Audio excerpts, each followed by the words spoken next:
Fil-jum li fih il-qorti tgħawdex iddeċidiet li Tony De Bono jitpoġġa taħt akkuża, id-deputat nazzjonalista Tonio Fenech qal li dan il-każ huwa tfih ta' tajn. Il-qorti poġġiet li raġel tal-ex Ministru Giovanna De Bono taħt akkuża, tkun insejħulu tfih ta' tajn. Naħseb li hemm ħafna minnhom. B'hekk Tonio Fenech irrepeta dak li qal Simon Busuttil sa minn meta faqqa l-każ ta' xogħol fil-privat imħallas minn fondi pubbliċi.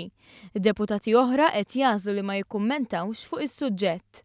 Il-qorti poġġiet li raġel tal-ex Ministru Giovanna De Bono taħt akkuża, tkun insejħulu tfih ta' tajn.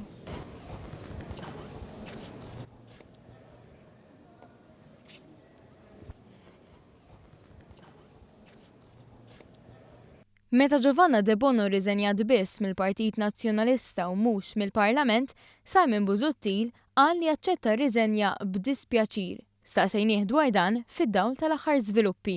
Għadek tajt li b'dispjaċir aċċettajt ir-riżenja ta' Giovanna De Bono? ċeħna